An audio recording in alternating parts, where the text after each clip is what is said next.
नमस्ते गाइस। और आज की फाइट वीडियो में सबसे पहले बात करते हैं न्यू मिडिलवेट चैंपियन हमजात चिमाएव के बारे में। तो फाइट को विन करने के बाद पोस्ट फाइट इंटरव्यू में जब हमजात से ये पूछा जाता है कि वो not only new middleweight champion बन चुका है बट वो ऐसा सेकंड फाइटर है जो अनडिफीटेड रहकर ये चैंपियन बना है, जिधर इलिया टुपुरिया ने भी ये किया है और राइट नाउ वो अभी pound for pound number 1 fighter है। तो हमजात चिमाएव को क्या लगता है कि उसका रैंक कहां आना चाहिए? तो इसको लेकर हमजात का ये कहना था कि वो केयर नहीं करता कि पाउंड फॉर पाउंड रैंक कौन डिसाइड करता है, बट वो डेफिनेटली डिजर्व करता है number 1 pound for pound fighter बनना। तो गाइस, क्या तुम एग्री करते हो कि ड्रीकस डु प्लेसी को बीट करने के बाद हमजात चिमाएव को number 1 pound for pound fighter बनना चाहिए? जहां पर अभी अगर हम नॉन अपडेटेड रैंकिंग को देखें तो Dricus Du Plessis number 4 pound for pound fighter था, वेरस हमजात चिमाएव नंबर 14 पे था। तो ड्रीकस को बीट करने के बाद क्या वो डिजर्व करता है नंबर 1 स्पॉट? मेरी पर्सनल ओपिनियन में आई डोंट थिंक सो कि हमजात चिमाएव एकदम से नंबर 1 स्पॉट डिजर्व करता है। मुझे स्टिल लगता है कि इलिया टुपुरिया और इस्लाम मखाचेव यही दोनों फाइटर फाइट करने वाले नंबर 1 स्पॉट के लिए, जहां पर अभी इलिया टुपुरिया नंबर 1 है और इस्लाम मखाचेव नंबर 2। तो ये दोनों फाइटर्स तो मुझे नहीं लगता कि हिलने वाले हैं, क्योंकि इन दोनों ने अपने ओपोनेंट्स को फिनिश किया है। वेरस हमजात चिमाएव की बात करें तो बेशक उसने ड्रीकस को डोमिनेट किया, बट ड्रीकस डु प्लेसी भी नंबर 4 पे था, तो एकदम से नंबर 1 स्पॉट मिल जाना आई डोंट थिंक सो कि ये होने वाला है। बट ज्यादा वेट करने की जरूरत नहीं है, क्योंकि कल ही रिलीज होने वाली है new pound for pound ranking. तो कल ही मैं वीडियो में कवर करने वाला हूं और इसी के साथ कल की वीडियो में ही सैलरी कवर होगी। और अब मूविंग ऑन तो फॉर्मर चैंपियन शॉन स्ट्रिकलैंड और हमजात चिमाएव के बारे में बात करते हैं, जहां पर हमजात की विन के बाद शॉन स्ट्रिकलैंड को बहुत कुछ कहने को था, जिधर सबसे पहले वो ट्वीट करते हुए कहता है कि उसने हमजात चिमाएव के साथ किया है ट्रेन और वो सबको ये बताना चाहता है कि उसने हमजात को आउट रेसल किया है। पहले के 4 मिनट्स ऑफ ट्रेनिंग हमजात चिमाएव उसकी लेग को ड्राई हम करता था, बेसिकली उसको टेक डाउन करने की ट्राई करता था, बट उन 4 मिनट्स के बाद हमजात चिमाएव टोटली ब्रेक हो जाता था।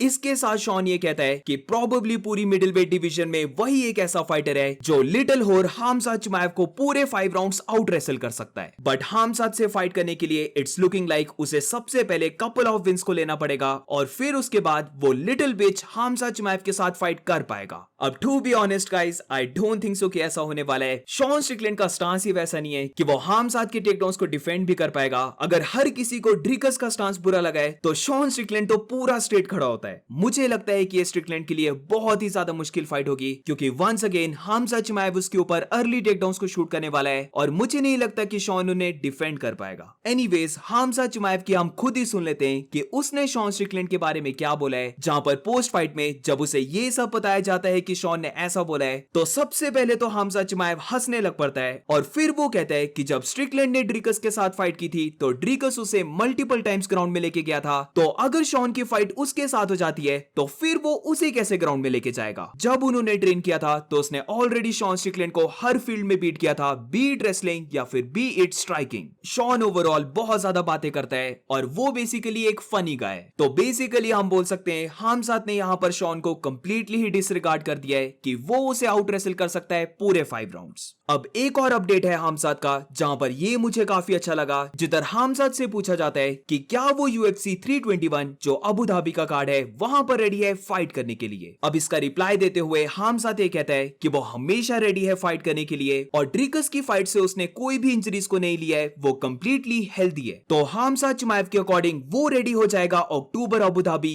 UFC 321 में एक क्विक टर्न अराउंड करने के लिए, जो रिसेंट कुछ फाइट्स में हमजात से मिसिंग था। बट ये डेफिनेटली सुनकर काफी अच्छा लगा कि वो एक एक्टिव चैंपियन बनना चाहता है। और अब इस चीज को लेकर जब डायना व्हाइट को बताया जाता है कि हमजात तो रेडी है UFC 321 में फाइट करने के लिए, तो इसका रिप्लाई देते हुए डायना व्हाइट कहता है कि वो श्योरली इस चीज को कंसीडर करने वाला है। तो राइट नाउ अगर हम देखें तो UFC 321 की जो मेन इवेंट है वो heavyweight champion Tom Aspinall versus Ciryl Gane के बीच में है। बट ओवरऑल जब हम इसके मेन कार्ड को देखते हैं तो ये कार्ड इतना स्ट्रॉन्ग कार्ड नहीं लग रहा है। तो फॉर श्योर ऐसी गाइस पॉसिबिलिटी बन सकती है जहां पर हमजात चिमाएव को मेन इवेंट बन रहा है। अब इसके ऊपर एक और प्रॉब्लम ये आती है कि अगर हमजात चिमाएव रेडी भी हो जाता है फाइट करने के लिए तो उसका ओपोनेंट कौन होगा? वी नो कि नंबर 1 स्पॉट के लिए कायो बहालियो की फाइट होने वाली है नसरुद्दीन इमामोव के साथ, जो UFC पेरिस यानी कि सितंबर 6 को होने वाली है। तो बेशक इन दोनों में से जो भी विन करेगा वो इतनी जल्दी क्विक टर्न अराउंड नहीं कर सकता। फिर इसके बाद रीनियर डिरिडर है जो डेफिनेटली एक और फाइट दूर है टाइटल फाइट के, तो उसे भी नहीं मिल सकता टाइटल शॉट। तो इसीलिए गाइस बस एक ही फाइटर बचता है, जहां पर अगर हमजात चिमाएव अक्टूबर अबू धाबी में फाइट करने के लिए रेडी हो गया और UFC भी रेडी होगी तो फिर middle weight fighter Anthony Hernandez को फाइट मिल सकती है। मेरी ओपिनियन में बहुत ज्यादा चांसेस हैं कि अक्टूबर में अगर हमजात फाइट करता है तो मे बी उसका नेक्स्ट ओपोनेंट एंथनी हर्नांडेज रह सकता है, क्योंकि एक तो उसने रोमन डोलिट्जे को डोमिनेट किया एंड सेकेंडली उसको कोई भी इंजरीज नहीं है, वो रेडी है फाइट करने के लिए। और इसके ऊपर से जैसे ही हमजात चिमाएव ने ड्रिकस को बीट किया तो एंथनी हर्नांडेज का इंटरव्यू भी आ जाता है। तो हमजात को लेकर सबसे पहले एंथनी हर्नांडेज उसे कॉन्ग्रेचुलेट करता है, बट इसी के साथ फिर एंथनी हर्नांडेज से कहता है कि he is not gonna lie, Khamzat ने जो फाइट की है वो बहुत बोरिंग थी, वो पूरा रेडी है हमजात चिमाएव के साथ फाइट करने के लिए, जहां पर वो हमजात की सारी शिट को रोकने वाला है, यानी कि उसके सारे टेकडाउन्स और उसके ग्रैपलिंग को रोकने वाला है, जहां पर उसे खुद भी आती है बहुत अच्छी रेसलिंग, उसे जूजित्सु भी आता है और इसके ऊपर से उसके पास बहुत ज्यादा गैस टैंक है। तो वो प्रॉमिस करता है कि वो हमजात चिमाएव को पूरा वर्क करवाने वाला है और एंड में उसे ड्राउन करने वाला है। अब वैसे देखा जाए तो एंथनी हर्नांडेज की भी एक और फाइट बनती है, बट अबू धाबी में अगर हमजात फाइट करता है तो मुझे तो बस एंथनी हर्नांडेज ही एक ऐसा फाइटर लगता है जो रेडी है, इंजरी फ्री है और वो ये फाइट को एक्सेप्ट भी कर लेगा। तो लेट्स सी क्या होता है, बट अगर हमजात इतनी जल्दी क्विक टर्न अराउंड कर लेता है तो ये चीज हमजात से काफी इंसेन होगी। और अब moving on to the next update, तो अब बात करते हैं फेदरवेट चैंपियन अलेक्जेंडर वोल्कानोव्स्की के बारे में। तो अलेक्जेंडर ने यहाँ पर लिरॉन मर्फी की विन एंड ऑल्सो इसके साथ मोव्जा रीवलॉइव की बात भी की है, जहां पर सबसे पहले वो ये कहता है कि ऑलरेडी लिरॉन मर्फी डिजर्व करता था टाइटल के लिए फाइट करना, बट अब उसने एरन पिको को नॉकआउट करके एक बहुत ही इंसेन परफॉर्मेंस को दे दिया है। तो वो यहाँ पर जरा भी शाय अराउंड नहीं करने वाला है, बल्कि उसे ये लगता है कि अब लिरॉन मर्फी डिजर्व करता है नेक्स्ट टाइटल शॉट। अब मोव्जार की यहाँ पर बात करते हुए अलेक्जेंडर ये कहता है कि जो लोग भी चाहते थे कि मोव्जा टाइटल के लिए फाइट करे तो उनके लिए सॉरी गाइस, उसने बहुत ज्यादा ट्राई की इस फाइट को बनाने के लिए।